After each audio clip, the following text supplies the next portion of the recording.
Now, the Braves Clubhouse Report. Glad to have you with us for another edition of the Braves Clubhouse Report. Typically with you Wednesdays, 2 to 2:30, but Braves had some day baseball yesterday, so Kevin and Wiley with you till the bottom of the hour here on a Thursday. Talking all things Braves, coming off a win. 4-2 was your final in Oakland. We'll dive into the box score in the event you missed any of the action from yesterday afternoon and get you ready for the surprising Diamondbacks as the Braves road trip continues tomorrow night off tonight. And Wiley, I got a feeling the golf courses in the Scottsdale area doing pretty well for themselves today. Very rare to get a day off in that part of the country, and that's what the Braves are going to enjoy and hopefully keep this thing rolling and finish out this road trip on a high note starting tomorrow night. From what we were hearing from Peter Moylan and Darren O'Day, there was a bit of a draft going on as they were taking different players on who was going to be they have team up on the golf course this afternoon. I heard Bryce Elder was the first overall pick, Austin Riley up there as well. So I'm very curious to see if we hear from either Darren on the radio side or maybe Peter on the television side of who wound up winning today's head-to-head event. I would love to see a long drive competition or a hole between Austin Riley and Matt Olson. I don't know who you put your money on one like that. I might lean towards Matt Olson, honestly. I put Ronald Acuna in there, too. Yeah. You know, I mean, again, and that's the thing about this Braves team. I mean, look, nobody's hopping on that plane to Arizona feeling great about what happened the last 3 days. You lost a series. I don't care if you lose a series to, the Dodgers or the Rays or if it's the A's. I mean, this is a team that on its best days can beat anybody in Major League Baseball, and quite honestly has done that more often than not over the last couple of years. But yeah, it was a rough series in Oakland, and I think there were still some positives to be taken away from it, but I don't think anyone should be sounding the alarm about if there's a problem with this team. No, and it's funny because you take on a team like the Oakland A's and you feel like, okay, on paper, this is a major mismatch. You feel like you should win the series, but Brian Snitker wasn't buying into any of that. He was asked about it by Ben on the Snit Report the other night before Game 1, and he's like, look, they're still major leaguers. They still have a lot of pride when they take the field. While their numbers have been horrendous this year, you still have to be careful. And the Braves found that out the hard way with the bullpen on Tuesday, and then in Game 1, things just unraveled for you there in the fifth against Michael Soroka. We'll talk about Soroka in a minute because it was great to see him back on a field and back on a major league mound. But look, you're right. I don't think they were doing a whole lot of celebrating getting out of Oakland with one win, but it shows that this is why you don't play these games on paper, that they're still major leaguers, and it can be tough head-to-head matchups at times. And I think anybody who spent time working in baseball, especially at the major league level, knows you can't afford to celebrate too much. You also can't afford to panic too much. Yeah. And so I think, to be honest with you, I'm not sure how much different the demeanor was of the group getting on the plane yesterday, knowing that they'd lost the series, as contrast that to if they'd won. I think it's probably about the same vibe. And I kind of look at those first two losses, Kevin. I mean, first and foremost, you scored 3 runs. Yeah. And look, I'm not going to say it can't happen, or this isn't football where you play once a week and it's all this and that, but I do think you look at the first 53 games this year, this is a Braves offense that was in the top 5 in all of Major League Baseball, averaging 5 runs per game, slugging over 460. That's, again, among the top 5 in baseball. And this past week, they scored a little over 2 runs a game in this series, hit a $177. If you're into the batting average in play, that type of stat, it was 203, which many baseball analysts would tell you that's can be affected by luck and good fortune, so it was much lower than what you'd expect. So anybody who walks away thinking, oh, is this offense not as good as we thought it is? That's wrong. Right. You can't have that opinion. Okay, it was a couple of rough days, and again, you scored 4 runs on Wednesday. I'm not saying the offense had its best series or anything like that, but that's not who this offense is. I think they'll bounce back fine. And on the mound, Michael Soroka came back. Tough sequence there in that 4-run fifth, but outside of that, he looked really sharp. And for a guy who hadn't pitched in 1,000 days, to give you 6 innings is massive. Yeah. Isn't that what we were clamoring for during these bullpen games, was length? Mm-hmm. Guys, Dylan Dodd, Jared Schuster just get us length. And Jared Schuster, again, goes deep into a ball game, again, relatively speaking. And that's why I think this bullpen, which has blinked a couple of times, is going to be better moving forward because they won't be asked to cover as much ground. And Monday night, Lucas Licky, the guy who gave up 3 runs, he's gone. Yeah. Okay? It's not like, they're cutting a lot of slack a lot of places. He's out of there. And Raisel Iglesias walked multiple men for the first time in his Braves career. And that's not who he's been. So I think we saw a lot of performances offensively.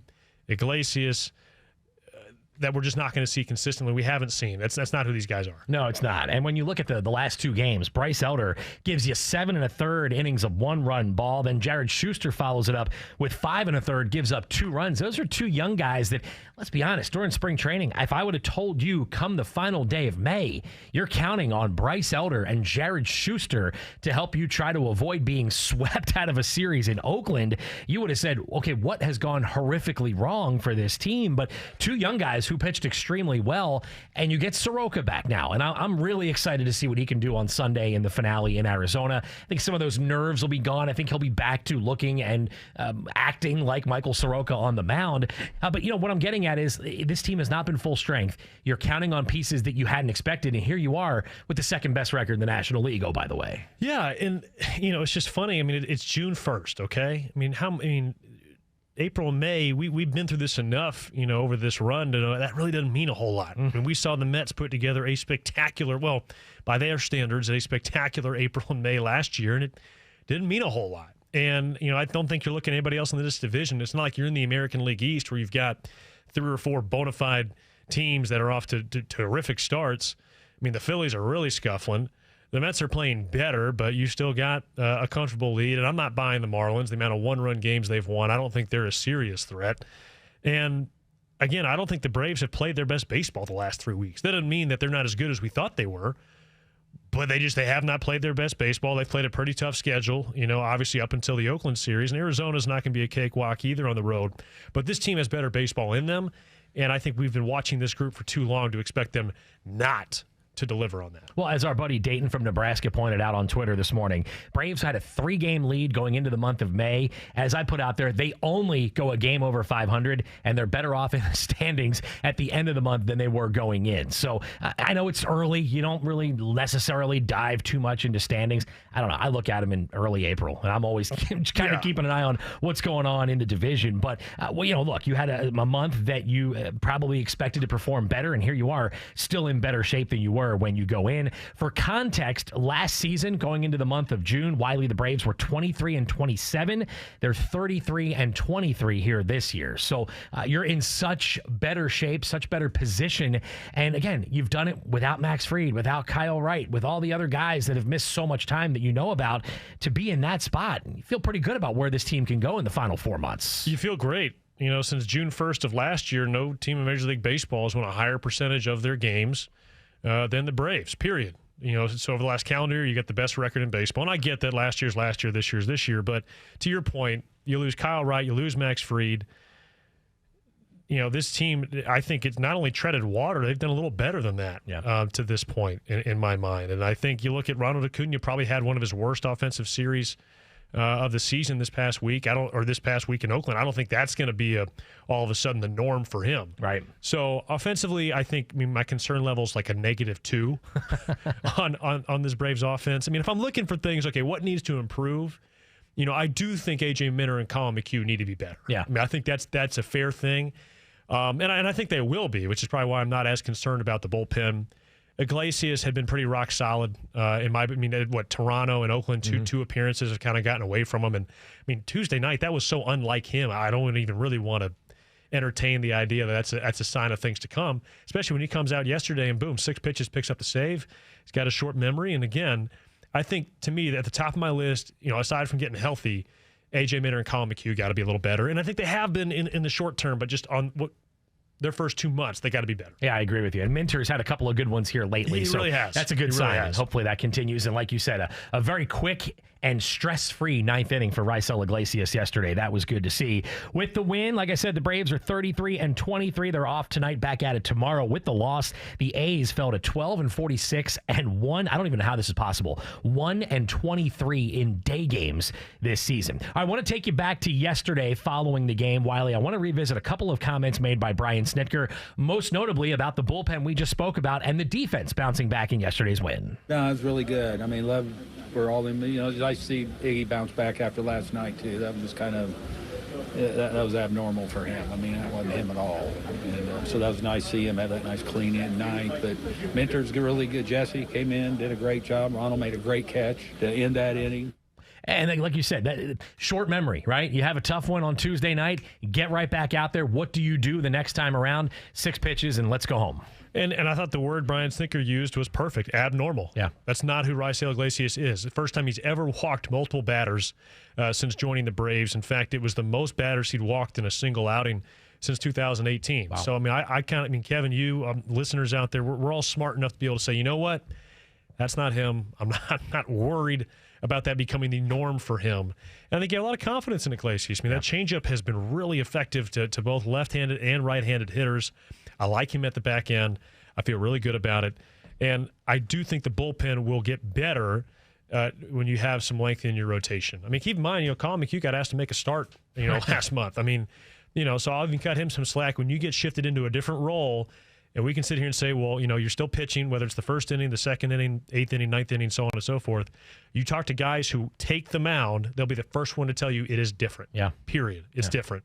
So I think Colin will benefit from, having a little more of a routine back there as well. And again, it just wears on your pitching staff when you're only getting 3 or 4 innings out of a rotation.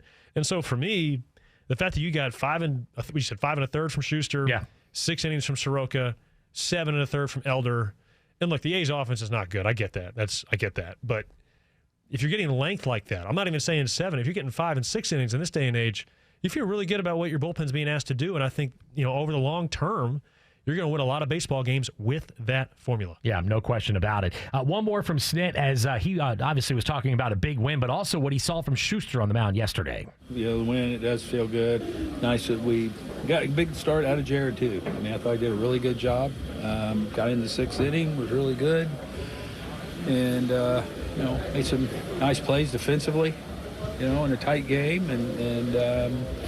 So, yeah, it was a good one to leave on. Yeah, and like I said, it's a series loss, but at the end of the day, you get the win, you find a way, and you get a day off tonight. But I thought Schuster, you want to nitpick 4 walks, 1 strikeout, okay, that's fine. He's still a young guy. What did he make, his 6th major league appearance yesterday? So that's to be expected from guys that are 24 years old and don't have a lot of major league experience. Yeah, and since he's been called up for the second time in the middle of May, he's made 4 starts. He's thrown 22 innings, which is over 5 innings a start. Yeah. And that's what you're asking for him right now. And he, not to mention, it's not like he's got an 8 ERA either. I mean, in those 4 starts, he's got an ERA of 3.68. The walks are too high. I get that. And that'll probably be something he battles, I would argue, probably the rest of the season. Yeah. Until he kind of gets his, full confidence in a major league routine. I mean, that's going to be part of his development. And the batting average against is 135. Yeah. There's an old pitching coach who told me you can give up walks or hits. You just can't give up both. Right. And so right now I think Jared's leaning, I'll give up the walks. I'd say that tongue in cheek, of course. You need to focus on reducing both to have success. But I do think, again, for a guy who, again, made his major league debut 2 months ago, you've also got Michael Soroka, who pitched in the big leagues last time Michael Soroka pitched in the major leagues, Jared Schuster was at Wake Forest. Yeah. So, both those guys, not a lot of experience recently, and I think they're only going to get better the further we go into this season, into this summer. And with the offense that's behind them, I think you have a lot of reason to believe you can still, again, win the division title. I don't want to say comfortably, but, you're certainly the favorite, without a question. No doubt about it. Hey, speaking of the division, Phillies have a 2-1 lead over the Mets. That game in the bottom of the 4th at Citi Field. So we'll keep on one eye on what's going on between Philly and New York as we continue throughout our show. All right, we'll squeeze in a break. On the other side, we'll talk more about Michael Soroka's return. What did we like? What do you want to see different his next go-around? We'll get to that, plus more. It's the Braves Clubhouse Report right here on The Fan. Off day for the Braves. No off day for us, though. This is the Braves Clubhouse Report here on The Fan. Kevin and Wiley with you till the bottom of the hour. We'll check in with Chuck and Chernoff coming up in just a little while. But Wiley mentioned this before the break. I know it was a loss the other night. Braves dropped game 1 in Oakland 7-2. But as I started the post-game show with the other night, the Braves lost the game, but they also won. They get Michael Soroka back. He wins personally, a guy that I think a lot of folks really had written off. Is this guy ever going to pitch again? And if he does, will he ever get back to the big leagues? Well, Wiley, he proved a lot of people wrong the other night. And even though it was a defeat, he gives up 4 runs over 6 innings. Man, you couldn't wipe the smile off of Soroka's face at his locker. You don't see that very often after a loss, and I think that shows you how much Monday night meant for him personally. I think it meant a lot for everybody in the clubhouse, to be quite honest with you. Everybody in the organization, I'm sure there were a lot of folks who weren't at the ballpark that night who were integral parts of his rehab process. It meant a lot to them. For a guy who was an all-star in 2019, he had one of the 5 best ERAs in all the National League from 2018 to 2020. It meant a lot to see him back out there. And, in some ways, I mean, if you kind of start grading it, like the fact that he threw a pitch was a win, right? I mean, the fact that he got back was a win. The fact that he went 6 innings, I think, is massive. And it goes to Brian Snitker's comments, a couple of weeks ago about how when they bring him up, they want to make sure he can give them length, because that is critical. You don't necessarily have to have that in the postseason, but when you're playing 6-7 games a week, you can't afford to have a bunch of short starts. And so this wasn't a case of let's just get him up there for an inning and see how it goes. He gave you 6 innings, and you look back at that 5th, and again, the 0-2 hit by pitch to Langoliers, not what you want, obviously. 2-out single to Jonah Bride, Ruiz singles, and then he hangs one to Noda, and he takes care of business against it. But that whole sequence, I mean, that was a total of 10 pitches, right? And so he went 6 innings, and look, I mean, you'd like for those 10 pitches to be a little, avoid that 10-pitch stretch, but if you're forecasting what the rest of the season looks like for Michael Soroka, you feel really good about it. Again, you don't feel good about losing, but on that night, A, you're excited to have Soroka back, and B, I think you're hoping your offense shows up a little more, scoring just 2 runs. But to be fair, they did not get the early flight out of Atlanta on Saturday afternoon to get out to Oakland, and you kind of look at the schedule, and like nobody in the clubhouse should make that excuse or would make that excuse, but I mean, come on, we got to be honest. Like, you're playing a night game in Atlanta, you're flying to the West Coast, you're playing a day game out in Oakland, 5 o'clock start. That's going to impact you. It's going to be a little sluggish. I'm sorry. And plus, Oakland starting Paul Blackburn, who, to be fair, was their only All-Star last year. Like, I know they're bad, but Paul Blackburn, again, I'm not saying he should be in the Cy Young conversation, but he's a quality Major League pitcher. Yeah. Now, there are some other guys on that team who you could argue maybe not quality Major League pieces. Paul Blackburn is a credible Major League pitcher in my mind. He pitched well. Yeah, he did. We'll see Soroka on the finale in Arizona coming up on Sunday. What a matchup this is against Zach Gallen. He's 7-2, a 2.72 ERA. So, man, that will be a lot of fun as the Braves hopefully close up the road trip with a win, and Mike Soroka can get a W as well along the way. Yeah, I mean, I've always felt Zach Gallen's probably, if there's a pitcher that you haven't heard of that you should know about, and Zach Gallen might be that guy. I mean, he's had some really impressive scoreless streaks the last couple of seasons. And going back to Soroka, what jumped out to me, too, about his outing, he threw more changeups on Monday night than he'd ever thrown in his Major League career. That really wasn't a factor for him. Right. Not that he needed it those first 3 years. But he threw 23 change. I mean, from a percentage standpoint, from a raw total, he threw more changeups. And I know 95% sure the Noda homer was on a changeup. So, again, I'm not saying it was a perfect pitch by any means, but that was interesting to me, and I think that could be a real weapon for him moving forward to pair with, again, the fastball has always been one of his better pitches just from the movement he gets on it. The slider as well, very effective. But I'm really curious to see if that changeup, if that was something that was specific for the A's. I think they had 4 lefties in their lineup, or if that's something we continue to see moving forward. Yeah, it'll be something to follow, no doubt about it. And like you said, with Zach Gallen, for folks who are not familiar with him, if he pitched in L.A., Chicago, New York, Boston, heck, even with the Braves, this guy would be one of the faces of starting pitching in Major League Baseball. Unfortunately, he's in Arizona, where you sort of get overshadowed out there, and not a lot of, you're not on national television a whole lot. And heck, credit to the Diamondbacks, man. They are a surprise team in baseball. Just a half game. If I would have told you that going into June, Wiley, that the Diamondbacks would be the team that's the closest to challenging the Dodgers for the division, you probably would have laughed at me and thrown me out of this studio, wouldn't you? No question. And they're getting, I mean, like, Geraldo Perdomo's been a fascinating story. You look at under the hood at his stuff, and it suggests there's no way this is going to last. Right. I think he's getting a good amount of luck in those batted balls. But he continues to produce for Arizona, so that's been a huge piece for them. Ketel Marte's having his best season since 2019, when he was one of the better players in the league. And then, look at a guy like Corbin Carroll. Again, drafted first round 2019. He's hardly been in the big leagues for more than about a month plus, made his debut last year. He's been a big piece for them. And Jake McCarthy, who was a first rounder a few years ago, he's playing a little better the last week or so he's heating up a little bit. But, again, Lourdes Gurriel Jr., Corbin Carroll, Ketel Marte, Christian Walker, former South Carolina Gamecock, can really do some damage as well.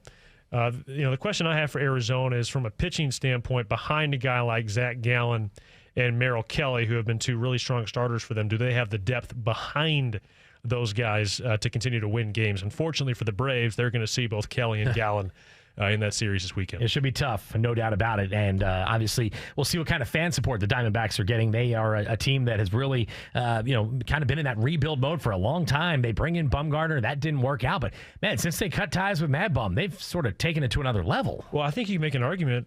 I mean, their 4 top relievers, or 4 of their top 5 relievers, were all free agent pickups between the end of last season and this season. I mean, Miguel Castro, Andrew Chafin, Scott McGough, Austin Adams, all those guys were not with the organization at the start of the offseason last year, but they brought them all in on free agent deals. And, man, I mean, they have been really solid, especially Andrew Chafin, who, again, I mean, he's a well-known commodity. He was actually an Arizona draft pick and made his debut, I believe, with the Diamondbacks. He's returned. Miguel Castro has been really solid, coming from the Yankees. They've picked up the last couple of saves for Arizona. And, again, the question I have is what does the back end of the rotation look like? Which I think for most competitive teams, if those are the questions you're asking, you feel pretty good that you're worried about the back end of the rotation, not something more important. Yeah, exactly right. All right, listen, we'll step aside for one more break. When you and I return, we'll check in with Matt Chernoff, get you set for Chuck and Chernoff. We'll also talk more about a surprising face that has joined the Braves pen. We'll do that next as we close out the Clubhouse Report on The Fan. Closing things out on a Thursday edition of the Braves Clubhouse Report here on The Fan. Alongside Wiley Ballard, Kevin McAlpin here. We'll check in with real Matt Lana coming up here in just a couple of moments. I got a feeling that this may not be heading the right direction. You don't think so? No. Well, does it ever? No, I suppose not. Listen, when you're in studio with a big-time TV star like Wiley, he's got his own wheelhouse. Wiley's wheelhouse. I mean, I love a good alliteration, Wiley. Anybody who's in this business a long time, you love some good alliteration. I love good alliteration. And then there's Wiley. I'm like, I felt like a proud papa. You did? I did, watching Wiley. Like, for those who don't know, he was on the Bally pregame show yesterday. And it was like a 5-minute, in-depth Wiley crunching numbers. And